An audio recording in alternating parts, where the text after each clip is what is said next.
Polymorphism, it's a pillar of object-oriented programming. Polymorphism کا مطلب ہوتا ہے many forms. آسان لفظوں میں polymorphism کو آپ اس طرح سے ڈیفائن کر سکتے ہیں کہ کسی بھی چیز کو امپلیمنٹ کرنے کے لیے یا اسے اپلائی کرنے کے ڈفرینٹ میتھڈس، ڈفرینٹ طریقے. ٹھیک ہے، یعنی آپ کے پاس ایک میتھڈ ہے، آپ اسے کتنے وے پر کتنے طریقے سے استعمال کر سکتے ہیں، پالیمارفزم کہلاتا ہے. پالیمارفزم کے اندر اگر آپ کسی دوسرے پروگرامنگ لینگویج سے موو کر کر آئے ہیں تو وہاں پر ہم ڈائنامک اور اسٹیٹک پالیمارفزم کو ہینڈل کیا کرتے تھے. ٹھیک ہے، یہاں پر تھوڑا سا ٹرکی ہے، تھوڑی سی چیزیں چینج ہیں، جس میں سب سے پہلے ہم ڈک ٹائپنگ دیکھتے ہیں، اس کے بعد پھر ہم آپریٹر اوور لوڈ کو بھی کنسیڈر کر سکتے ہیں کہ آپریٹر اوور لوڈ کیا ہے، آلدو ہم اسے بھی دیکھیں گے. اس کے بعد دو کانسیپٹ ہوتے ہیں ہمارے پاس، میتھڈ اوور لوڈ اور اس کے بعد ہے میتھڈ اوور رائٹ. تو سب سے پہلے ہم اس سیشن پہ ہم دیکھیں گے کہ ڈک ٹائپنگ کیا ہے. ڈک ٹائپنگ سے مراد یہ ہے کہ اگر ایک برڈ ہے جسے آپ دیکھتے ہیں کہ وہ ڈک کی طرح چلتا ہے، ڈک کی طرح سوئنگ کرتا ہے اور تمام اس کی فردر ایکٹیویٹی بھی ڈک کی طرح ہے، تو آپ اسے کہہ سکتے ہیں کہ یہ برڈ بھی ڈک ہے. ٹھیک ہے، تو اس کو انڈرسٹینڈ کرنے کا یہی طریقہ ڈک ٹائپنگ کے کہ آپ کوئی دوسرے فنکشنز کو اپنے کام میں استعمال کرتے ہیں، لیکن اس کی ورکنگ بھی بالکل اسی طرح ہے جس میتھڈ کو آپ پہلے استعمال کر رہے تھے اپنے لیے. ٹھیک ہے، تو اس کانسیپٹ کو ہم ڈک ٹائپنگ کہتے ہیں. اسے سمجھنے کے لیے میں ایک کلاس بناتا ہوں اور اس کا نام رکھتا ہوں ڈاکٹر. ٹھیک ہے، اور اس ڈاکٹر کے اندر ایک فنکشن بناتا ہوں جس کا نام رکھتا ہوں میں ٹریٹمنٹ، اور ٹریٹمنٹ کے کچھ پیرامیٹر دیتے ہیں ہم بی پی. ٹھیک ہے نا، یعنی بلڈ پریشر کو یہ ٹیسٹ کرے گا، اور ہم یہاں پہ لکھتے ہیں بی پی ڈاٹ رن. تو اس کا مطلب یہ ہوا کہ ڈاکٹر کلاس کے اندر ایک میتھڈ ہے اور اس میتھڈ کے اندر آپ نے یہ بتایا ہے کہ بی پی کی جو بھی ویلیو ہوگی اسے ایک میتھڈ کے ذریعے سے ایگزیکیوٹ کیا جائے گا، اور اس میتھڈ کا نام کیا ہے؟ رن. ابھی تک آپ نے وہ رن میتھڈ نہیں بنایا، لہذا اس کے لیے میں اوپر چلتا ہوں اور ایک اور کلاس بناتا ہوں اور اس کلاس کا نام رکھتا ہوں ڈائگنوز. ٹھیک ہے، اور اس ڈائگنوز کے اندر میں نے وہی میتھڈ بنانا ہے، یعنی رن. تو رن کے نام سے میں نے میتھڈ بنایا اور یہاں پہ لکھا میں نے یور بی پی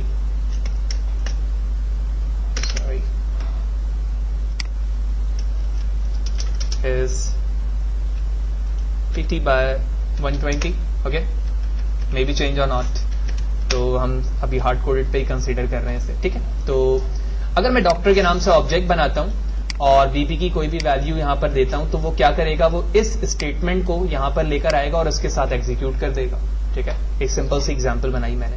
اب میں ایک کام کرتا ہوں، کیونکہ بی پی کی ویلیو میں نے دی نہیں ہے، ابھی کچھ بھی نہیں بتایا، لہٰذا میں بی پی کو برابر کرتا ہوں اپنے اس کلاس سے. تو اس کا مطلب یہ ہوا کہ میرے آبجیکٹ کا نام کیا بن چکا ہے؟ B P. ٹھیک ہے نا، بی پی میرے آبجیکٹ کا نام ہے اور یہ کس کے آبجیکٹ کا نام ہے؟ کلاس ڈائگنوز کے. ٹھیک ہے، پھر اسی طرح ایک اور کلاس بناتا ہوں اور یہ آبجیکٹ بنے گا ٹریٹمنٹ کے بیہاف پر، سوری ڈاکٹر کے بیہاف پر. تو دو الگ الگ کلاسز کے دو الگ الگ آبجیکٹ بنائے جا چکے ہیں، لہٰذا میں لکھتا ہوں O B J dot doctor. تو ڈاکٹر کے ذریعے سے میں ٹریٹمنٹ کو کال کر سکتا ہوں، بالکل کر سکتا ہوں. اس کے بعد مجھے یہاں پر کس کی ویلیو بتانے کی ضرورت ہے؟ بی پی کی، اور ہم نے بی پی کو کس کے ذریعے سے ہینڈل کروا لیا ہے؟ ڈائگنوز. تو میں یہاں پہ ڈائریکٹلی کیا لکھ سکتا ہوں؟ بی پی، کیونکہ ڈائگنوز تو ہماری کلاس کا نام ہے اور اس کو ہم نے آبجیکٹ کا نام دے دیا بی پی. لہذا اب میں اسے چیک کرتا ہوں، shift enter to execute. Self مجھے لکھنا پڑے گا، کہیں پر مس کر رہا ہوں میں، بالکل یہاں مس کر رہا ہوں. اور آپ دیکھ رہے ہیں کہ بالکل وہی ویلیو لکھ کر آ چکی ہے جو میں نے پرنٹ کے اندر لکھا تھا. تو ابھی تک ہم نے ڈک ٹائپنگ نہیں کی ہے، ابھی تک تو ہم نے ایک سمپل وے سے یہ چیز پرفارم کر کے دکھائی ہے کہ اگر میں ایک کلاس کے اندر ایک پیرامیٹر استعمال کر کے دوسرے کلاس کے کسی فنکشن کو کال کروانا چاہتا ہوں تو یہ بالکل ممکن ہے اور ہم نے یہاں پر کر کے دیکھا. اب ڈک ٹائپنگ سے کیا مراد ہے؟ ڈک ٹائپنگ سے مراد یہ ہے کہ آپ نے دیکھا کہ آپ نے بی پی جو آبجیکٹ بنایا وہ ڈائگنوز کے نام سے بنایا. میں نے اس ڈائگنوز کو یہاں سے کاپی کیا، کاپی کرنے کے بعد یہاں پر پیسٹ کر دیا اور اس کا نام رکھ دیا میں نے ہاسپٹل. لیکن ہاسپٹل کے اندر جو ہمارا فنکشن ہے وہ بھی کس چیز کے لیے کام کرتا ہے؟ بی پی کے لیے ہی کام کرتا ہے. لہذا اب میں کیا کرتا ہوں, اس ڈائگنوز کی جگہ پر لکھ دیتا ہوں ہاسپٹل. تو پہلے جس برڈ کے بہاف پر آپ کام کر رہے تھے وہ ایکچولی تھا ہی ڈک, لیکن اب جس میتھڈ یا کلاس کے بہاف پر آپ کام کر رہے ہو وہ ایکچولی ڈک نہیں ہے, لیکن اس کی ورکنگ آلموسٹ کس کی طرح ہے, ڈک کی طرح ہے.